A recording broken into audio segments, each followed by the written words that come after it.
우리 옆 사람 바라보 서로 인사하겠습니다. 사랑합니다. 동역합니다. 아이 컨택 하면서 2층도 사랑합니다. 동역합니다. 잘 오셨습니다. 축복합니다. 우리 다 함께 교회 표현을 믿음으로 고백하겠습니다. 은혜의 50년 다시 부흥을 아멘. 하나님의 꿈이 우리 비전 되어서 실제로 이루어지는 줄 믿습니다. 아멘. 여러분의 몸에 어떤 흉터나 흔적이 있으신가요?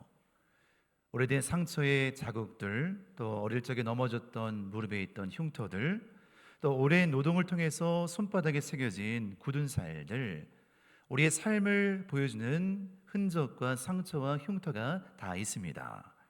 흔적은 우리가 어떤 삶을 살았는지를 조용하지만 강력하게 보여주는 그런 사인이고 표시이죠. 오늘 본문에서 사도 바울은요, 갈라디아 교회를 향해서 직접 손으로 글을 쓰면서 이 한마디를 던지고 있습니다. 내가 내 몸에 예수의 흔적을 지니고 있노라. 내 몸에 흔적이 있습니다. 그 흔적은 바로 예수의 흔적입니다. 강력하게 어필하면서 편지와 함께 자기 마음과 신앙을 고백해 주고 있는 것이죠. 이건 단순한 자기소개가 아닙니다. 바울의 위대한 믿음의 고백이고 선언이고 선포였습니다. 갈라디아 교회는요, 그 당시에 심각한 위기에 빠져 있었어요. 유대주의자가 거짓 교사들이 들어와서 이렇게 잘못된 가르침으로 가득했습니다.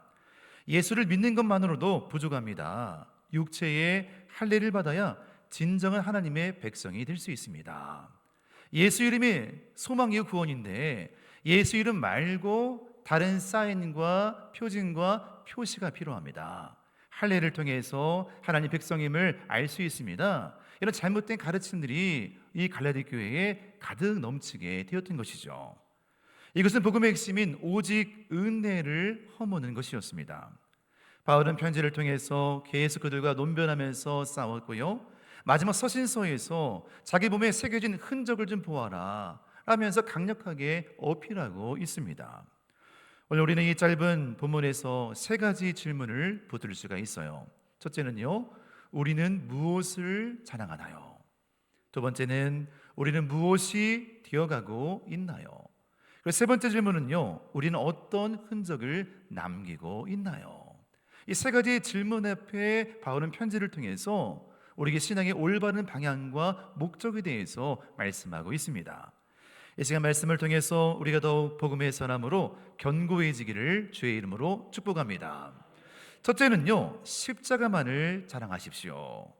바울은 11절에 조금 특이한 말로 시작하고 있어요. 11절 말씀 같이 읽습니다. 내 손으로 너희에게 이렇게 큰 글자로 쓴 것을 보라. 보통 바울의 편지는요, 바울이 말을 하면요, 대필자가 그 말을 듣고 필사했어요. 그 말을 듣고 편지를 썼습니다. 근데 내가 내 손으로 직접 펜을 들어서 글을 쓰는 거예요. 왜 글을 쓸까요? 그만큼 중요하고 그만큼 간절했기 때문이에요. 내가 직접 편지를 쓴다. 대필하지 아니하고 다른 사람에게 부탁하지 아니하고 내가 편지를 써서 너희에게 알려주기 원한다. 또한 이 편지에는요, 큰 글자로 썼어요. 커다란 글자로. 왜 큰 글자였을까요? 학자는 말합니다. 이 바울이 안질 때문에 시력이 좋지 않아서 작은 글씨를 쓸 수 없었습니다. 커다란 글씨를 쓰면서까지 자기 육체의 부족함에도 불구하고 그들에게 자기의 마음을 알려주고 싶어서 큰 글자로 썼습니다. 더불어 큰 글자는요, 강조하기 위해서인 거예요. 너희가 육체를 자랑하고 할례를 자랑하지만 진짜 신앙은 이것입니다. 진짜 믿음은 이것입니다. 커다란 글자를 통해서 그들 마음에도 이 문구가 새겨지기를 원했던 것입니다. 그런데 거짓 교사들은 무엇을 자랑하고 있었나요? 오늘 12절 13절 말씀 보니까요, 바울은 거짓 교사들의 숨은 동기들을 정확하게 지적하고 있습니다. 첫째, 그들은요, 육체의 모양을 내려했습니다. 육체의 모양, 표시를 하는 거예요. 헬라 원문을 보니까요, 에우프로 소페상이라고 합니다. 보기 좋은 외양을 만드는 거예요. 내가 얼마나 믿음이 좋은 사람인가, 얼마나 괜찮은 사람인가를 할례 표시를 통해서 알려주는 거예요. 나 할례 받은 사람입니다. 난 할례를 통해서 이런 믿음의 사람입니다. 외적인 모양을 통해서 자기의 모습들을 드러내고 과시하기 시작한 거예요. 그들은 신앙의 본질을 추구하지 않았습니다. 외적인 형식과 모양과 종교적인 퍼포먼스를 또 집착했습니다. 사람들이 나를 어떻게 바라보는가에 관심 갖고 외형적인 것에 지나치게 마음이 빼앗긴 거예요. 둘째는요, 그들은요 십자가로 말미암아 박해를 면하려 했습니다. 당시 유대인들은 로마 제국 내에서 자신들의 종교를 인정받는 콜레기아였어요. 콜레기아라고 하는 것은요 동일한 민족 배경을 공유한 사람들의 모임을 말합니다. 그들은 침범을 하지 않고요 핍박을 하지 않고요 그 종교성을 인정해 줬어요. 믿음이 하나도 없지만 할례만 받으면 들어갈 수 있었어요. 할례만 받으면 피할 수 있었습니다. 로마의 압제와 핍박을 피하기 위해서 어쩔 수 없이 할례를 행했습니다. 자, 그들은 종교행위를 통해서 안전과 타협을 한 것이죠. 셋째, 그들이 너희 육체로 자랑하려 함이라. 그들은 육체로 얼마나 많은 사람이 할례 받은가를 자랑하기 시작한 거예요. 갈라디아 성도들이 얼마나 많이 할례를 통해서 외형적으로 유대인들이 회심했는가, 변화되었는가를 보여주기 위해서 자기의 자랑으로 삼았습니다. 더 많은 사람들이 할례 받은 것 그 자체를 자신들의 자랑거리로 여긴 거였습니다. 바로 이러한 모습 보면서 안타까운 마음을 가지고 14절에서 매우 강력하게 선포하고 있어요. 우리 같이 읽습니다. 시작. 그러나 내게는 우리 주 예수 그리스도의 십자가 외에 결코 자랑할 것이 없으니 그러나 너희 유대인들은 거짓 교사들은 외형적을 강조한다. 할례를 강조한다. 피하기 위하여서 안전을 위하여서 보여주기 위해서 과시하기 위해서 할례를 강조하지만 나는 할례가 아니라 외형적인 것이 아니라 십자가만을 자랑한다. 오직 예수님의 십자가를 강력하게 자랑한다고 또 강조하고 표현합니다. 헬라 원문에 보니까요 강한 부정어 메 게노 이토라고 합니다. 결코 없다. 다른 것을 자랑할 것이 없다. 오직 이것만 난 자랑한다. 완전한 부정을 통해서 강한 긍정으로 오직 십자가만을 드러내기 시작하는 거예요. 이 자랑은요 원어로 카우코마이라고 합니다. 카우코마이는요 자기를 뽐내는 게 아닙니다. 내가 얼마나 대단한 성과를 이루었는가, 얼마나 돈이 많은가, 얼마나 믿음이 좋은가 외적으로 과시하는 그런 것이 아니에요. 이런 외형적인 자랑을 말하는 것이 아니라 나의 정체성과 가치의 근거를 기준하는 자랑을 말합니다. 그럼 무엇을 자랑하느냐? 곧 내가 누구인지를 말해주고 있는 것입니다. 바울이 자랑하는 십자가는 그 당시 문화에서 극히 수치스러운 것이었습니다. 로마에서 십자가는요 노예와 반역자를 처형하는 형틀이었어요. 끔찍한 것이었습니다. 키케로는 말합니다. 십자가라는 단어를 로마 시민 앞에서 언급조차 하지 마라. 말도 꺼내지 말라는 거예요. 이 십자가는 정말 치욕스럽고 고통스럽고 외면당하는 차가운 이 사형 형틀이기 때문에 로마 시민 앞에서 십자가 말도 꺼내지 마. 그만큼 혹독하고 차갑고 고통스러운 게 십자가였습니다. 근데 이 바울은요 그 십자가만을 자랑한다고 크게 모든 이에게 외치며 공포하고 있는 것이죠. 이것은 그 당시의 시대적인 가치를 전부가는 믿음의 선언이었습니다. 사람들 십자가를 다 미워하고 다 두려워하고 다 어렵게 여기지만 십자가만을 자랑함을 통하여서 참으로 위대한 믿음의 선포를 바울은 울리고 있는 것이죠. 2차 세계대전 때 나치들이 유대인들을 학살했습니다. 수많은 사람들이 강제 수용소에 끌려갔어요. 그 가운데 숨어 지내던 코리 템 붐이라는 사람도 가족과 함께 이 수용소에 끌려갔습니다. 네, 코리 템 붐이요 이 수용소에서 언니 베치가 고통당하는 장면을 보아요. 언니가 심하게 고통당하다 고문당하다 그만 목숨을 잃습니다. 가까스로 살아남은 코리는요 독일 전역을 돌아다니면서 용서와 화해에 대한 강의를 했습니다. 전쟁을 치르고 고통을 치르고 강제 수용소를 통과한 그가 많은 사람에게 화해에 대한 이야기를 나누기 시작했어요. 근데 어느 날 강의를 마치고 딱 끝나는 거 내려오는데 한 남성이 손을 딱 뻗고 악수를 청하는 거예요. 그 남자는 바로 자기를 어렵게 하고 고통스럽게 했던 간수였어요. 마음이 차가워지고 마음이 콩닥콩닥 뛰기 시작합니다. 이 사람이 여기 왜 나타났어? 순간적으로 분노가 참기 시작했습니다. 저 사람 때문에 우리가 고통당하고 우리 가족이 어려움을 당하고 나의 사랑하는 언니가 저 간수 때문에 심하게 고통당하면서 죽음을 맞이했는데 왜 여기 나타났어? 그 사람을 본 순간에 분노와 안타까움이 밀려오기 시작했어요. 그 순간 그때 그가 언니를 생각하는 아픈 마음을 가지고 이런 기도를 하기 시작합니다. 주님, 저는 이 사람을 용서할 수 없습니다. 그러나 주님은 하실 수 있습니다. 주님의 용서를 저를 통해서 흘려보내 주십시오. 십자가의 사랑으로 용서하게 하소서. 여기 내 앞에 있는 이 사람은 우리 가족을 어렵게 하고 나를 고통스럽게 하고 나의 언니를 죽게 한 장본인입니다. 이 사람 난 용서 못하지만 십자가의 사랑으로, 십자가로 용서할 수 있습니다. 그 십자가의 사랑을 내게 충만하게 부어주어서 그 사랑을 흘려보내게 주옵소서. 그녀는 용기를 내어 손을 내밀었어요. 내민 순간에 과거의 모든 상처가 치유되고 참된 회복과 평안이 이루어지게 된 것입니다. 우리가 자랑한 것은 자기의 도덕적인 인품이나 인격이 아니었어요. 그녀의 자랑은 오직 십자가였습니다. 십자가의 능력만이 용서를 가능하게 했습니다. 사랑하는 여러분, 우리가 십자가를 붙잡으면 십자가의 능력으로 용서하고 변화받고 십자가를 자랑할 때 우리 인생의 참된 수많은 문제들이 풀려지고 해결되는 은혜의 역사가 풍족하게 임할 줄로 믿습니다. 같이 고백합니다. 십자가가 능력입니다. 내 힘으로 안 되는데 십자가로 가능합니다. 내가 십자가만을 자랑합니다. 이 믿음의 고백이 흘러넘쳐서 열매로 응답이 된 것이죠. 사랑하는 여러분, 우리는 무엇을 자랑하며 사나요? 나의 학벌, 성공, 물질, 내가 쌓은 종교적인 업적과 신앙의 연수를 자랑하고 계십니까? 우리가 자랑하는 것이 곧 우리가 따르는 신이 됩니다. 십자가를 자랑한다는 것은 나의 자아가 십자가에서 죽고 십자가에서 그리스도가 내 안에 다시 살아나는 것을 의미하는 것입니다. 이 시간 우리 모두가 오직 십자가만을 자랑하기를 주의 이름으로 축복합니다. 오직 예수 그리스도만을 사랑합시다. 오직 하나님을 인생의 주인으로 삼고 믿음으로 반응하는 우리 모두가 되기를 바랍니다. 둘째로 깨달을 수 있는 것은요, 새로운 피조물로 살아가십시오. 15절 한 문장은요, 갈라디아서 전체의 신학의 요약을 말씀하고 있어요. 우리 같이 읽습니다. 시작. 할례나 무할례가 아무것도 아니로되 오직 새로 지으심을 받은 것만이 중요하니라. 아멘. 너무 중요한 얘기를 하고 있어요. 바울은 할례를 강조하는 그들에게 우리를 보십시오. 할례를 행했습니다. 우리 모임을 보십시오. 대단합니다. 외적인 것을 강조하는 그들에게 할례나 무할례나 아무것도 아니다. 할례 자체를 무시하는 것이 아니었어요. 할례 받거나 안 받거나 더 중요한 것이 있다는 거예요. 아무것도 아니다. 이 두 가지는 구원의 기준이 될 수가 없다는 거예요.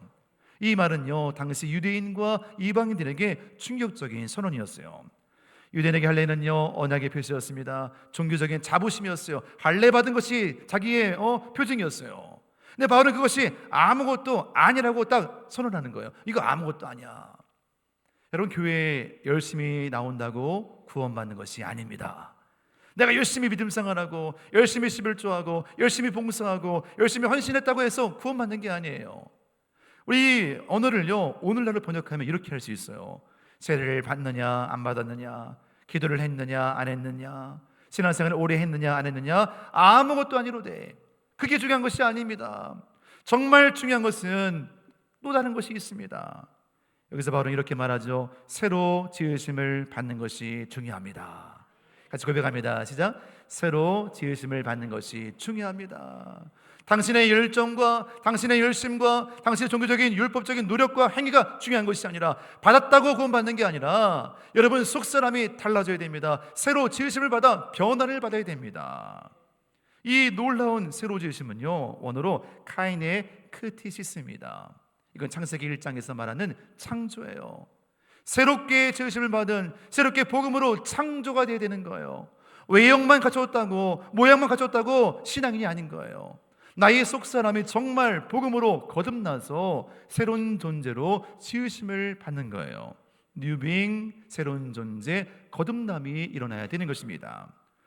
고린도후서 5장 17절을 말씀하고 있어요. 우리 같이 읽습니다. 그런즉 누구든지 그리스도 안에 있으면 새로운 피조물이라, 이전 것은 지나갔으니 보라 새 것이 되었도다. 나의 영혼이 심령이 어디에 있는가? 그리스도 안에 있으면 복음입니다. 그리스도 안에 있으면 생명입니다. 그리스도 안에 있으면 살아납니다. 그리스도 안에 있으면 놀라운 은혜를 체험하고 구원의 통로가 됩니다.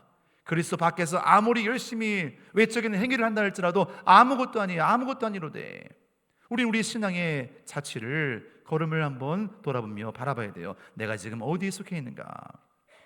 이 세상조는요 하나님 놀라운 구원의 역사고 변화예요.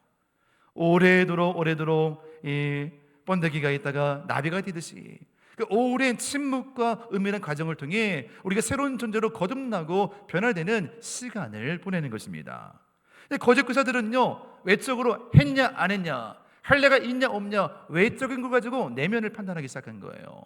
우리 주님은요 내면에서부터의 변화를 통해 외적인 삶이 바뀌는 줄로 믿습니다.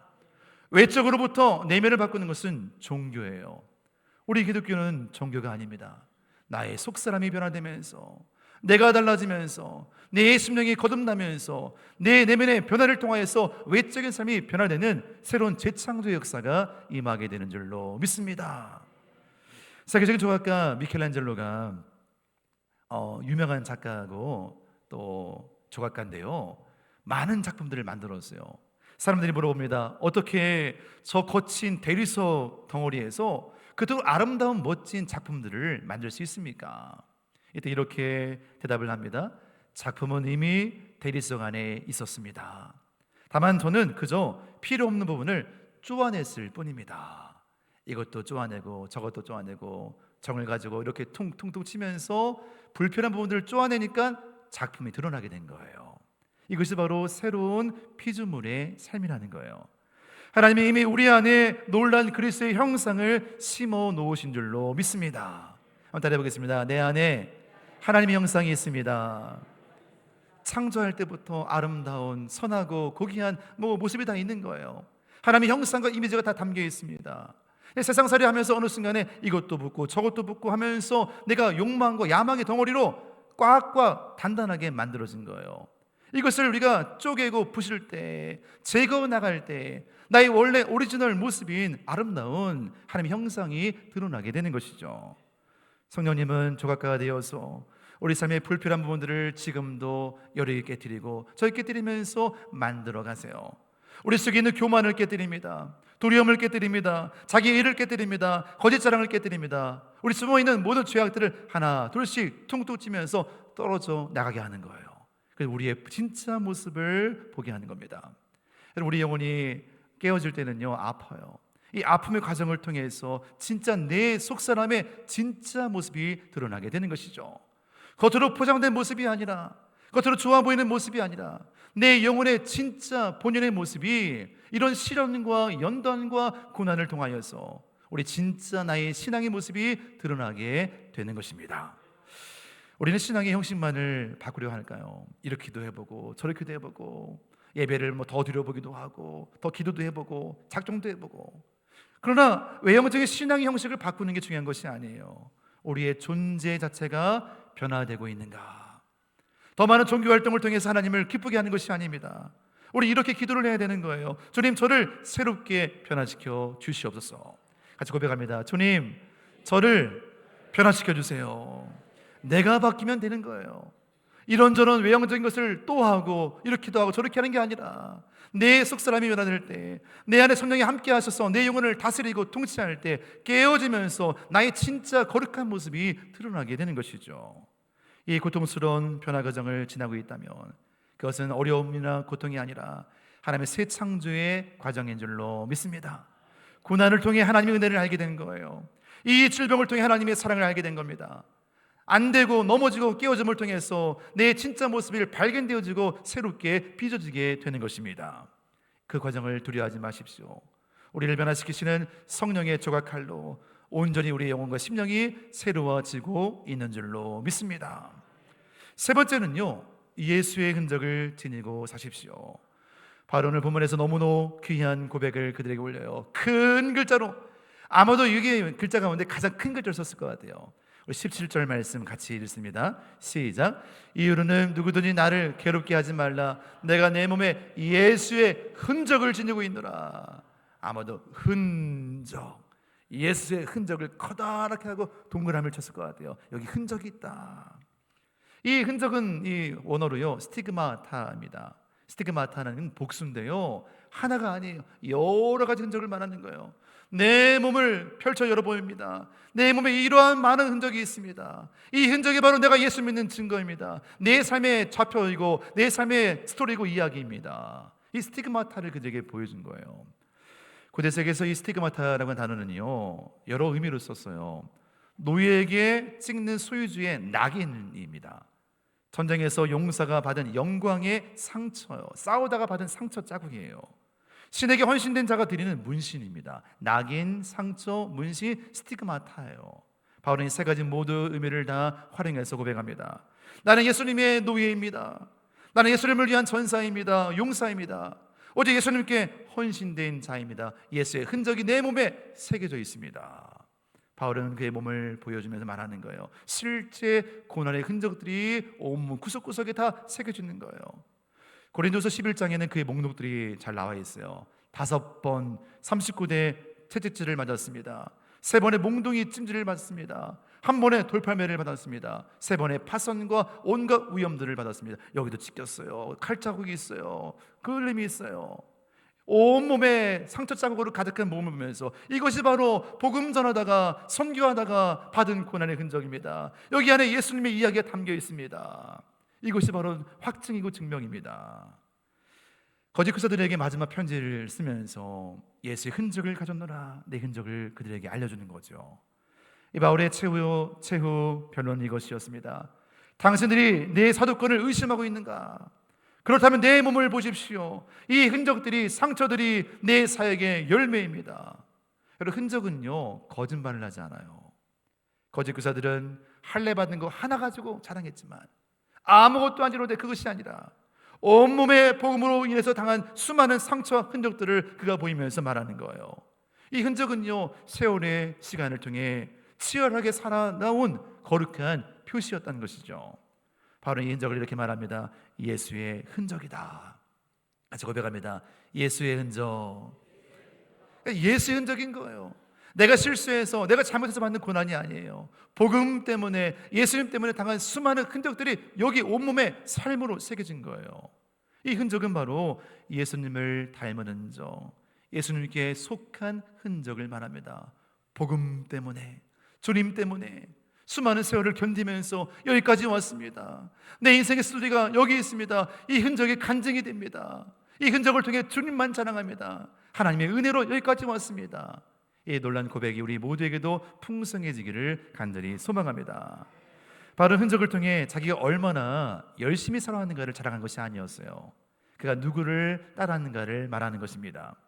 고난의 흔적을 넘어 그리스도 연합을 통하여서 나는 예수 때문에 살았습니다. 예수님 때문에 여기까지 왔습니다. 이 놀라운 흔적이 그에게 놀라운 좌표가 되었고 힘이요 능력이 된 것이죠. 우리 각자의 삶에도 흔적이 있습니다. 아무도 알아주지 않아도요 사랑으로 섬기는 적, 진리 때문에 가정에서 불화를 일으키고 어려움 당하고 핍박을 당한 흔적들, 유혹 앞에서 아니라고 말하면서 치른 대가의 흔적들, 믿음을 지키다가 포기했던 수많은 삶의 사건들, 이 흔적들은 세상 사람들은 기억하지 못해요. 그러나 우리 하나님은 그 흔적들을 바라보십니다. 이 흔적이 우리의 정체성이에요. 복음으로 살아온 사람이 희생하고 대가를 치르고 낭비하고 허비한 것이 아니라 이것이 위대한 하나님을 향한 사랑이고 믿음의 표현인 것이죠. 그래서 우리 이렇게 고백할 수 있어요. 갈라디아서 2장 20절 말씀 같이 읽습니다. 시작. 내가 그리스도와 함께 십자가에 못 박혔나니 그런즉 이제는 내가 사는 것이 아니요 오직 내 안에 그리스도께서 사시는 것이라. 아멘. 바울의 위대한 이 고백이요 우리 모두의 고백되기를 간절히 바랍니다. 내가 사는 목적이 바뀐 겁니다. 복음을 경험한 사람은 예수 믿고 구원받고 끝나는 게 아니라 예수와 함께 살아가는 부활의 증인으로 내 몸에도 흔적이 있는 거예요. 예수 믿기 때문에 고난당하는 흔적이 있는 거예요. 오해받는 흔적이 있는 것입니다. 삶에 고통받고 아픔을 당하는 인내의 흔적이 내 몸에 구석구석에 새겨지는 거예요. 내가 사는 것은 나를 위해 사는 게 아니라 예수님을 위해 사는 것입니다. 예수님이 내 인생의 목적으로 온전하게 바뀌는 거예요. 사랑하는 성도 여러분, 주일 성수하는 여러분, 일주일에 한 번 예배드리는 여러분도 있지만, 여러분의 삶의 좌표에 일주일에 한 번 예배를 드리지만 그 한 번의 예배를 통해 여러분 인생의 주인이 예수 그리스도가 되기를 주의 이름으로 간절히 축복합니다. 한번 따라해 보겠습니다. 나는 예수의 사람입니다. 그렇다면 여러분요, 우리 안에 이 흔적이 있어야 돼요. 여러분 삶에 예수의 흔적이 있나요? 너무 중요한 고백이에요. 오래 믿었어요. 30년, 40년, 50년 믿어왔어요. 근데 쭉 신앙생활 했는데 내게 아무런 흔적이 없다면 어떨까요? 아무런 흔적이 없어요. 아무런 자랑이 없어요. 아무런 헌신이 없어요. 아무런 기도가 없어요. 그냥 다니기만 한 거예요. 여러분, 참된 제자는요, 반드시 흔적을 남깁니다. 오늘 이 질문 앞에 솔직하게 답해 보길 바랍니다. 나는 복음을 위해 무엇을 포기한 적이 있나요? 우리 삶에는 예수님을 따른 발자취가 있나요? 복음 때문에, 주님 때문에 받은 고난의 흔적이 내 몸에 있나요? 한번 따라해 보겠습니다. 흔적은 간증입니다. 하나님의 은혜입니다. 놀라운 사랑입니다. 내가 이런 어려움 가운데 하나님이 나를 치료하시고 내 삶에 이런 복을 허락해 주어서 이런 사명을 감당케 한 것은 내 은혜가, 내 힘이 아니라 하나님의 은혜였습니다. 이런 내 삶의 흔적이 간증으로 풍성해지기를 바랍니다. 바로 그런 고백을 하면서 마지막 편지 이렇게 마무리하고 있어요. 18절 말씀 같이 읽습니다. 형제들아, 우리 주 예수 그리스도의 은혜가 너희 심령에 있을지어다. 아멘. 블레싱 하는 거예요. 편지를 쓰면서 유대주의자들을 향해서, 할례를 강조하는 그들을 향해, 아니야, 그만 강조해. 너 육체를 자랑하지 마라. 나는 십자가만 자랑한다. 예수의 흔적만 자랑한다. 나를 좀 바라봐라. 이 고난의 흔적을 바라봐라. 너희 모든 심령 가운데 예수 그리스도의 은혜가 임하기를 원한다. 은혜로 마무리하고 있습니다. 이 축도는 그냥 평범한 인사가 아니었습니다. 갈라디아서 전체의 결론이에요. 모든 율법주의, 모든 거짓 자랑, 모든 형식주의 최후의 답은 바로 은혜입니다. 은혜로 덮는 거예요. 같이 고백할까요? 은혜로 가능합니다. 쓰임 받는 게 은혜이다. 자랑할 것이 아무것도 없다. 이 모든 게 은혜이다. 십자가 앞에 내세울 것이 아무것도 없다. 구원받은 이 놀라운 은혜 앞에 너희 그 은혜를 누리며 경험하기 원한다. 이 놀라운 은혜가 그 심령 가운데 흘러가게 되는 것입니다. 이제 세 가지를 믿음으로 결단하기를 소망해요. 첫째는요, 나는 십자가 외에 결코 자랑하지 않겠습니다. 시작. 나는 십자가 외에 결코 자랑하지 않습니다. 우리가 진짜 가치 있게 여기는 그 대상을요, 내 삶의 주인으로 삼고 세상에 자랑하지 말고, 이렇게 성공했더라, 이렇게 돈을 많이 벌었더라, 이렇게 출세했더라, 이런 낮은 수준의 자랑이 아니라 나를 구원한 그 십자가의 은혜를 자랑하고 나의 살린 위대한 십자가를 자랑하고 십자가만을 높이 영광 누리는 은혜 백성 되기를 바랍니다. 둘째는요, 이제 새로운 피조물로 살아가겠습니다. 같이 고백합니다. 시작. 이제 새로운 피조물로 살아가겠습니다. 외부로부터 바뀌는 게 아니에요. 내 안에 계신 예수님이 나를 지금도 수술하고 있습니다. 성령께서 내 안에 들어오셔서 나의 불필요한 부분들을 깎아 내려가면서 그리스도의 형상으로 변화시키고 있습니다. 이 고통이 때로는 아프지만 그 아픔을 통과하며 우리는 정금처럼 순금처럼 새로워지게 되는 것이죠. 세 번째 고백이에요. 나는 예수의 흔적을 지닌 자로 살겠습니다. 같이 고백합니다. 시작. 나는 예수의 흔적을 지닌 자로 살겠습니다. 세상의 칭찬보다 하나님 앞에 부끄럽지 않는 흔적을 보십시오. 주님 보십시오. 내가 80년, 90년 살다가 이 상처는요, 복음 때문에 당한 상처예요. 내 인생의 스토리를 다 기억하면 하나님 이렇게 헌신했습니다. 이렇게 믿음으로 살았습니다. 이 고난적에도 믿음 잃지 않았습니다. 주 앞에 고백할 수 있는 믿음의 간증거리가 우리에게 있어야 돼요. 이 흔적들이 여러분의 심령에도 신비에도 깊이 새겨지기를 바랍니다. 마지막 마디 한마디, 바로 외치는 그 고백의 마디가 우리 인생의 마침표가 되기를 소망합니다. 나는 내 몸에 예수의 흔적을 지니고 있노라. 같이 고백합니다. 시작. 나는 내 몸에 예수의 흔적을 지니고 있노라. 예수님으로 충만했습니다. 예수님 때문에 살았습니다. 예수님 때문에 새로운 인생을 경험했습니다. 내 몸에, 내 삶에 예수가 전부가 되었습니다. 내 삶의 발자취에, 내 언어와 인격 속에 예수님이 드러나는 통로가 되었습니다. 이 놀라운 고백이 우리 모두에게 충만해서 여러분 삶의 구석구석에 복음을 써내려가는 은혜 백성 되기를 간절히 소망합니다. 오늘 마지막 사도 바울이 마치 축도하듯이 고백했던 거예요. 우리 주 예수 그리스도의 은혜가 사도가족 모든 심령 가운데 충만하게 임할지어다. 은혜로 됩니다. 같이 고백합니다. 은혜로 됩니다. 우리 인간적인 걸 자랑하지 말고 십자가만을 자랑하고 오직 예수만 자랑하고 내 안에 예수의 흔적을 자랑하는 복음의 사람으로 우리 모든 삶과 인생 가운데 하나님의 거대한 보이지 않는 손, 은혜의 손길이 풍성해지는 거룩한 삶을 살기를 간절히 축복합니다. 아멘. 기도하겠습니다. 여러분의 삶에는 예수의 흔적이 있습니까? 여러분의 말과 행동의 모습에는 주님을 닮은 모습이 있습니까? 겉으로 할례를 행했습니까? 종교인이라고, 직분자로, 교회 다닌다고 자랑했습니까? 우리 속사람이 새로워져야 돼요. 마음의 할례가 필요합니다. 종교적인 경건이 아니라 내 속사람이 복음으로 거듭나야 돼요. 내 몸을 보십시오. 내 안에 예수 흔적이 있습니다. 내 삶에 복음으로 살아온 이야기, 간증거리가 있어야 돼요. 할 말이 있어야 됩니다. 주님 때문에 받은 은혜, 주님 때문에 받은 고난, 주님 때문에 헌신했던 그 수많은 눈물겨운 이야기가 있어야 돼요. 오늘 우리에게도 예수의 흔적을 달라고, 그렇게 종교인이 아니라 복음의 사람이 되기 원한다고 이 시간 결단하면서 주의 이름 한번 부르짖고 통성으로 기도하겠습니다. 주여, 아버지 하나님, 주님만을 바라보기 의지합니다. 예수의 흔적이 우리 마음에 새겨지길 원합니다. 주님만 바라보기 의지합니다. 복음의 눈으로 새로워지길 원합니다. 우리 속사람이 달라지길 원합니다. 은혜의 사람으로, 복음의 사람으로 새로운 피조물로 변화받길 원합니다. 예수의 흔적이 우리 안에 새겨지길 원합니다. 내 심장 가운데 주님만 드러내길 원합니다. 종교적인 모양이 아니라 속사람이 강건해지고 새로워지고 변화되길 원합니다. 역사하시고 우리를 창조하시고 새롭게 변화시켜 주옵소서. 은혜 위에 은혜가 넘쳐나길 원합니다. 하나님의 은혜로 말미암아 주님만 자랑합니다. 십자가만 자랑합니다. 주의 은혜만 자랑합니다. 주여, 주여, 주여, 주여, 우리 심령 가운데 말씀하여 주옵소서. 은혜 손길로 새롭게 놀랍게 빚으시고 인도하여 주옵소서. 주가 함께 하시길 원합니다. 변화시키시길 원합니다.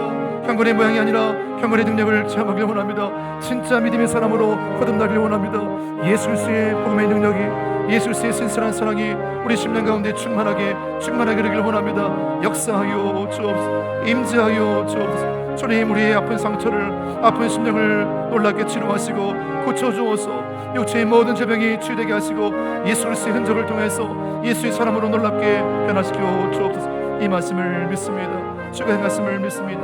아버지 하나님 감사합니다. 아멘, 아멘, 아멘. 주님 감사합니다. 사랑의 주님, 우리가 예수님의 은혜로 말미암아 구원받은 것이 하나님의 능력임을 선포합니다.